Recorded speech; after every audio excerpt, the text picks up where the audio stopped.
Good morning. Let's get ready to worship. The best thing we can do today is just sing. Let's sing. Through every battle, through every heartbeat, through every circumstance, I believe you are my fortress, you are my portion. You are my hiding place. I believe you are the way, the truth, the light. I believe you are.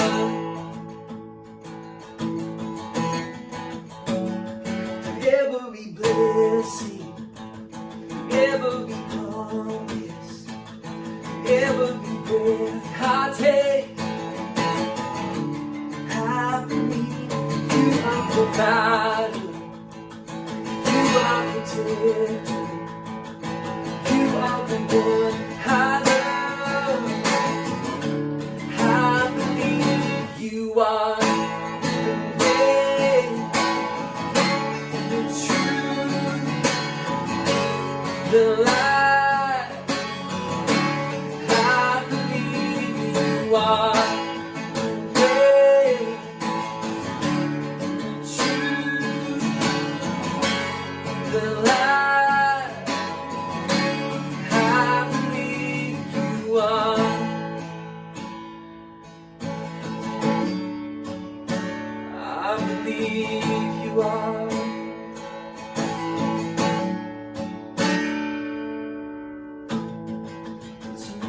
Horizon, I will sit on you, and you meet me here today.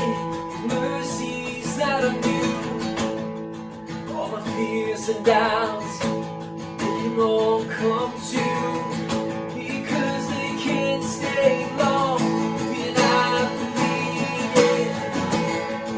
It's a new horizon, I will sit on you.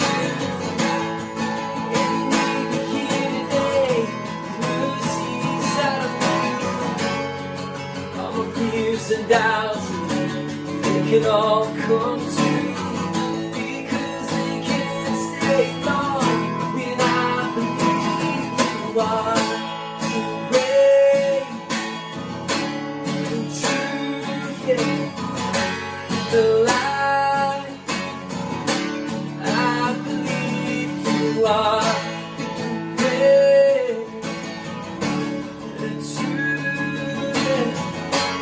The light, I believe you are. It's a new rising, I'll sit on you. And even here today, mercies that I do. All my fears and doubts, they can all come true, because they can't stay long when I believe you are the way, the truth, always, the life, yeah. I believe you are always faithful. I believe you are in every battle.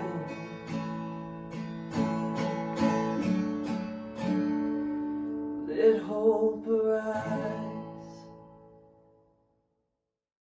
Man, I'm so grateful for the worship tunes that we get from our band. They just are doing an awesome job.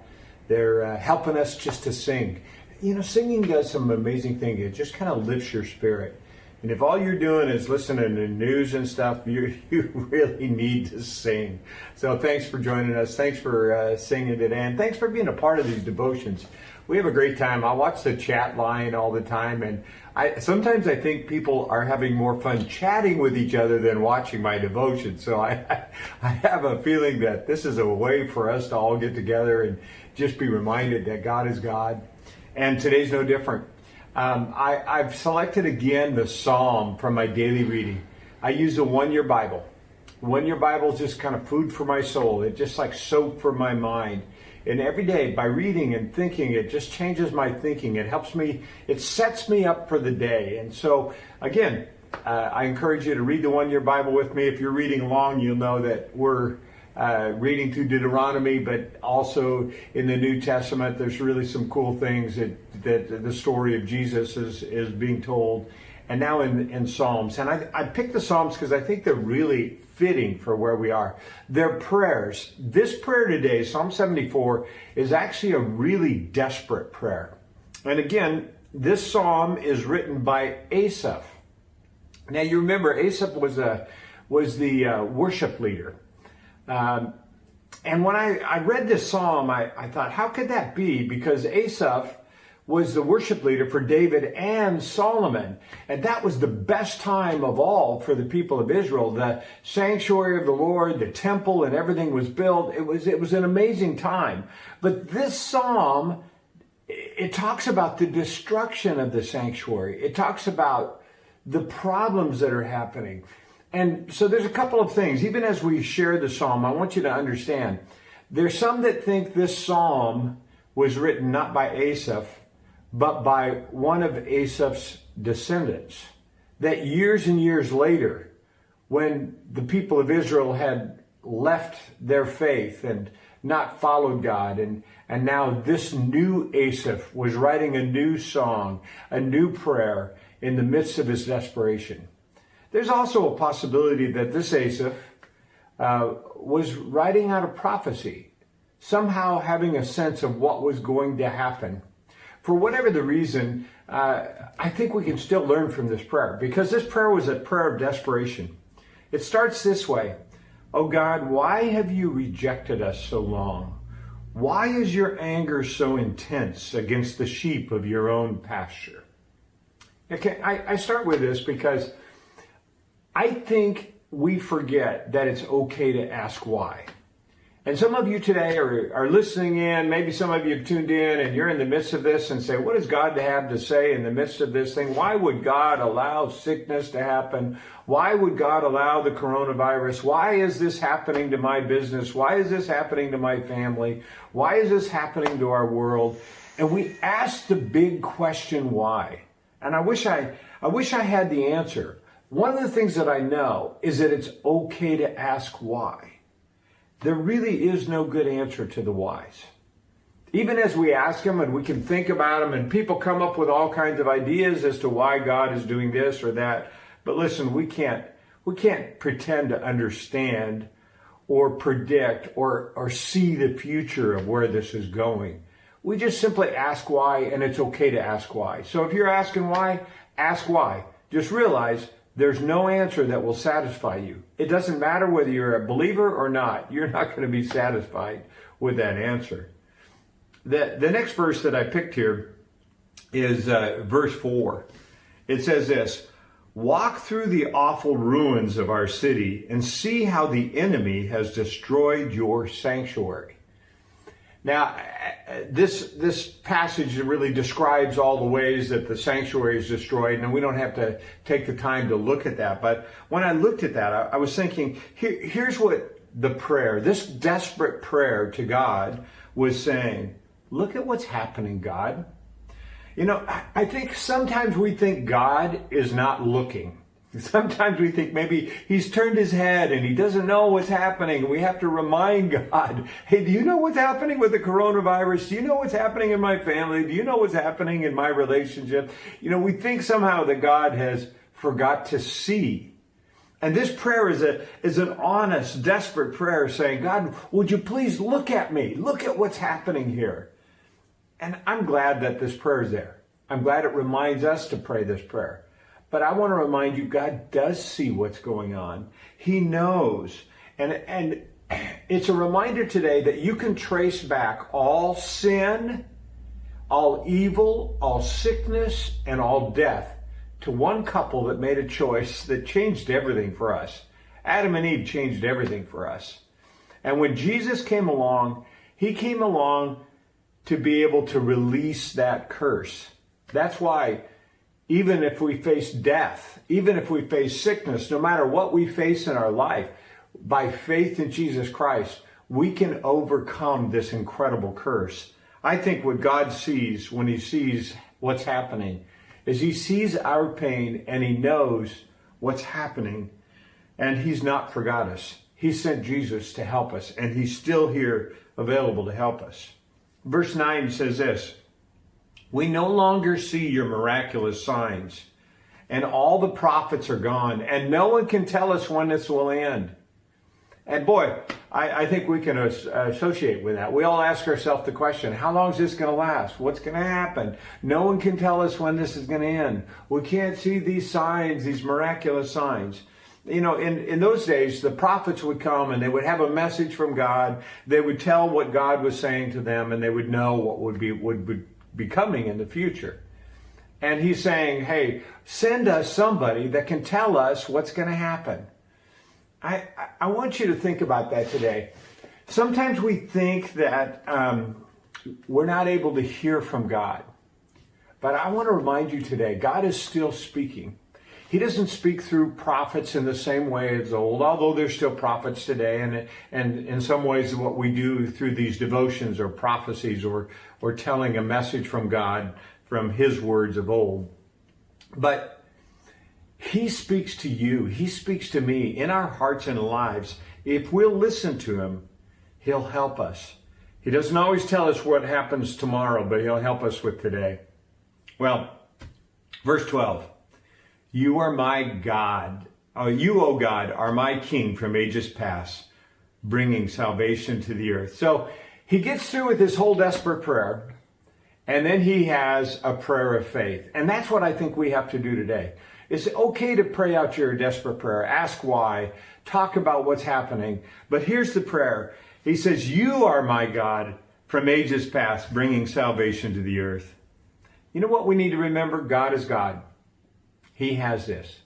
He's the creator. He goes on and says, you split the sea by your strength, smashed the head of the sea monsters. You crushed the heads of the Leviathan and the desert animals. Let the desert animals eat him. Now, these verses 13 and 14 are interesting to me because it talks about sea monsters and Leviathan. Now, people have all kinds of ideas. They call that the dragons of old, and the sea monsters are what the captains of the ships would come in. If it was in the Northwest today, we would say this prayer. You've got the Bigfoot. You can handle the Bigfoot. These are the legends of the things that everybody talked about, that everyone's afraid of. And our sea monster, our dragon, our thing that we can't understand is coronavirus. It's a reminder today. We love our doctors and our nurses. We have the best healthcare in the world, the best in the world. Our doctors and nurses, so many of them in our church, are doing amazing things. But I'm reminded, and they're reminded, through this disease, that we don't know everything. We don't know how to solve everything. We may eventually understand this virus, or we may not. Doctors are still practicing, and they're doing their best, and they're doing amazing things, but there are some things that we may not completely understand. And it's in those moments when we don't know, when it's unknown. Everyone wants to believe in something. Believe in God, the Creator, who handles all the unknowns, all the legends, all the problems. Now it goes on to say in verse 15, you cause the springs of the springs and the streams to gush forth. Now he's looking back and remembering how God in the desert opened up a rock. He gave them springs. He gave them water when they needed. And then he says, you dried up rivers that never run dry. And he talked about when the Jordan was dried up and they went across. In other words, you give us water when we need it, and when we don't need it, you dry it up. I love that. He just was reminding, he was saying, God, I know who you are. You know how to handle it. You know how to provide for us. Both day and night belong to you. You made the starlight and the sun. You set the boundaries of the earth. You made both summer and winter. In other words, nothing's too hard for you. Whenever we come to these unknown things, whenever we hit these moments where we don't know about our future, we have to be reminded that our God is the God of creation. He created everything. Remember your covenant promises, for the land is full of darkness and violence. Don't let the downtrodden be humiliated again.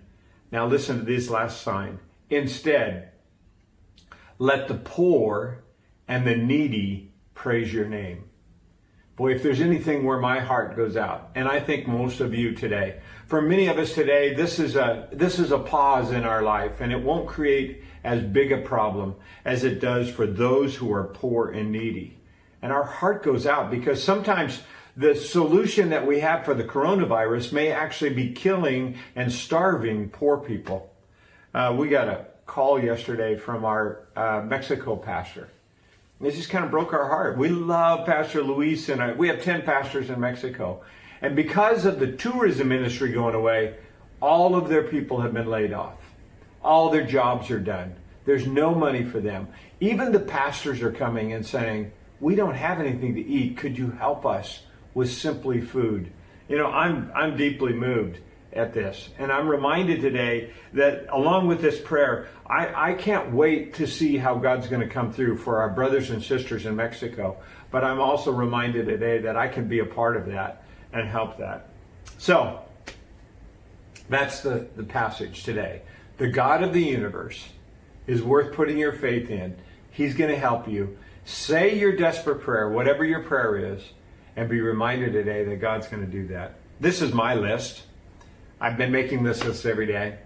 Things that I can control, things that I cannot control, and things that I'm thankful for. I start with the things I can't control because I need to give those to God. It's a new list every day.